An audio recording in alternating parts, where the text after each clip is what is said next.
Alors, bonjour mes amis, on est toujours à Victoriaville. L'an dernier, sur ce site, il y avait une abondance d'oies blanches. Elles sont encore un peu présentes, on en voit beaucoup moins. L'an dernier, on entendait abondamment le chant des oies. Mais cette année, comme on n'est pas tout à fait à la même période ou à la même saison, la réalité est différente. Et ce qui nous y amène aujourd'hui, c'est le dimanche de la Trinité. La Trinité, c'est quelque chose que souvent on entend, pour lequel on entend des discours. Il y a beaucoup de réalités qui sont exprimées. Quand j'étais jeune, on disait que c'est un mystère qu'on ne pouvait pas comprendre. Alors, moi, j'aime toujours mieux dire que c'est un mystère qu'on n'a jamais fini d'approfondir. Et cette réalité d'un Dieu en trois personnes qui fait un, ça prend juste Dieu pour être capable de faire ça, parce que nous, juste avec nous-mêmes, on est capable de faire la division. Alors que lui, il est capable, comme Père, Fils et Esprit, d'être un seul Dieu. Et c'est vrai que lorsque l'unité de notre être est faite, lorsque dans un couple, le père et la mère font un, ça dégage, ça libère tout un esprit pour que les enfants puissent grandir, croître, non pas dans la division, non pas dans la fracture, mais en faisant l'apprentissage de cette humanité, je dirais, à partir d'un amour qui leur est révélé et qui leur est accessible parce qu'il est tout près d'eux. La première parole qui nous est proposée aujourd'hui, c'est Moïse qui parle au peuple d'Israël. Interroge les temps anciens qui t'ont précédé. Et est-il arrivé quelque chose d'aussi grand que lorsque Dieu a créé la terre et qu'il a créé l'homme, l'humanité sur cette terre? Et y a-t-il un peuple qui a déjà entendu comme toi la voix de Dieu parlant au milieu de la flamme et qui soit resté en vie? Est-il un Dieu qui ait entrepris de choisir une nation pour venir la prendre au milieu d'une autre à travers des épreuves, des signes, des prodiges et des combats par la force de sa main et la vigueur de son bras et par des exploits terrifiants? Moi, je lis ça, là, puis ça ne me rapporte pas juste au temps de Moïse. Je le vis sur notre terre ici. Puis quand je pense à mon propre peuple, le peuple du Québec, est-ce qu'il n'y a pas eu pour nous des signes extraordinaires? Est-ce qu'il n'y a pas eu des signes merveilleux? Est-ce que dans l'histoire que nous connaissons, est-ce qu'on est capable de reconnaître les traits, les traces de cette présence de Dieu qui souvent vient accomplir des choses qu'on était absolument incapable de réaliser. Il me semble que c'est pas si difficile d'ouvrir les yeux et d'en être témoin. Je sais que dans notre monde, dans notre société, on essaie toujours de tout expliquer, mais ça ne vient pas apporter des réponses, ça ne vient pas transformer une réalité lorsqu'on est capable de l'approcher avec le cœur, lorsqu'on est capable de l'approcher avec le regard, je dirais, qui vient du dedans. Et le Seigneur, il nous a donné des commandements. Il n'a pas fait de nous une armée, il ne nous a pas mis à la drille, mais les commandements qu'il nous a donnés, c'est comme une sagesse pour nous dire comment on peut demeurer vivant. Et s'il nous les a donnés, ce n'est pas pour nous dominer ou nous régenter, il nous les a donnés pour que nous, on puisse avoir cette sagesse de ne pas perdre ce qu'il a déposé de plus essentiel au cœur de nous-mêmes, cette présence, cet amour qui devrait nous conduire jusqu'en éternité. Et dans la deuxième lecture, qui est tirée d'une lettre aux Romains, ceux qui se laissent conduire par l'Esprit de Dieu, ceux-là sont fils de Dieu.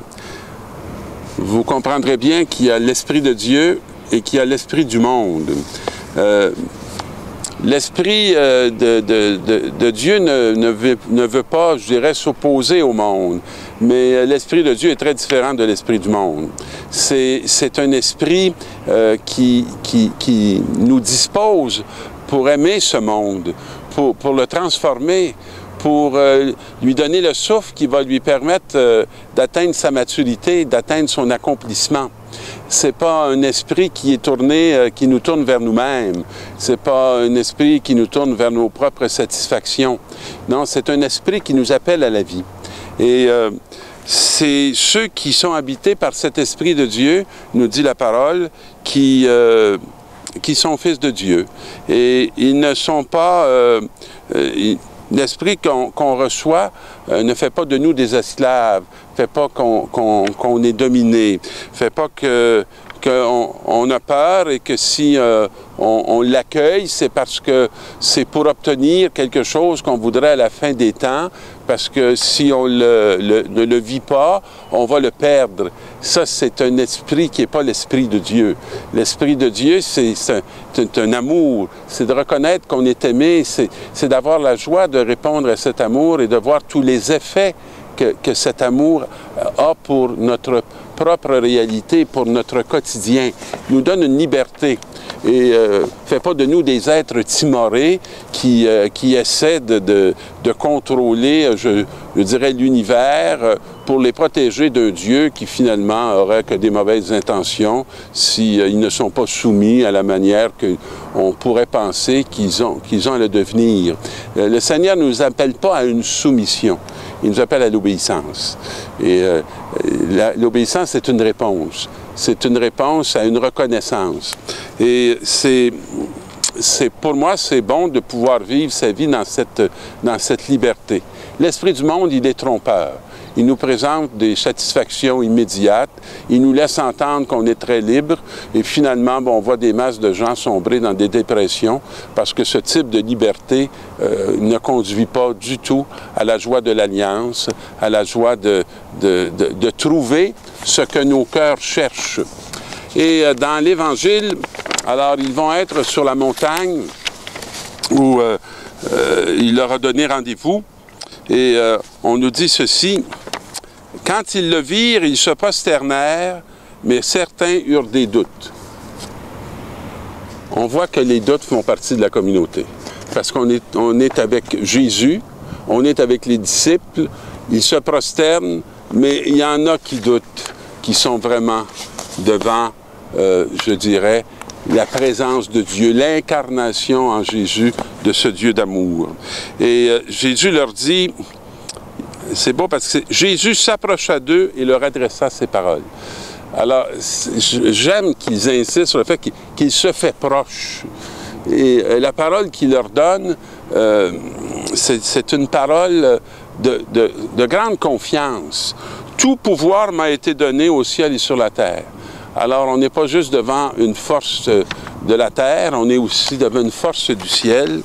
Et allez donc, de toutes les nations, faites des disciples, baptisez-les, plongez-les dans cet amour du Père, du Fils et de l'Esprit.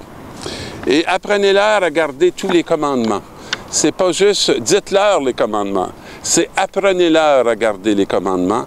Et la manière d'apprendre à quelqu'un de garder les commandements de Dieu, c'est de les tenir soi-même dans sa propre existence, dans sa propre vie. Je pense que ce qui se transmet n'est pas tant ce qui se dit que ce qui se vit.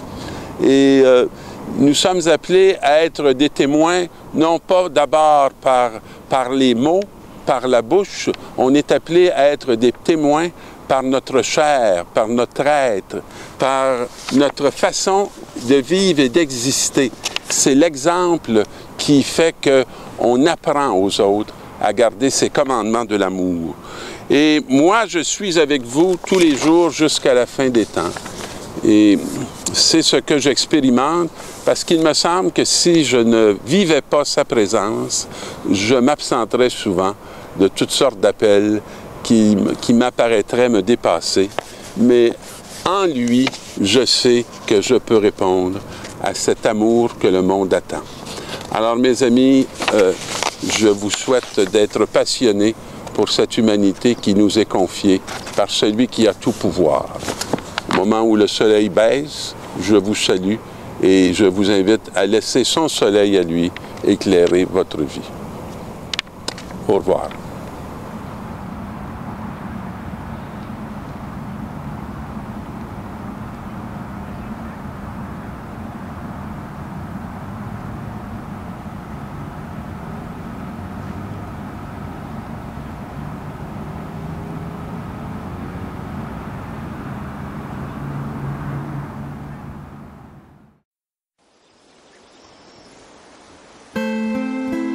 les 11 disciples s'en allèrent en Galilée, à la montagne où Jésus leur avait ordonné de se rendre.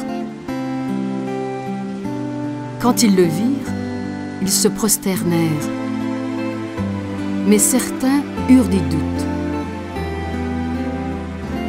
Jésus s'approcha d'eux et leur adressa ces paroles. « Tout pouvoir m'a été donné au ciel et sur la terre. Allez donc, de toutes les nations, faites des disciples. Baptisez-les au nom du Père et du Fils et du Saint-Esprit.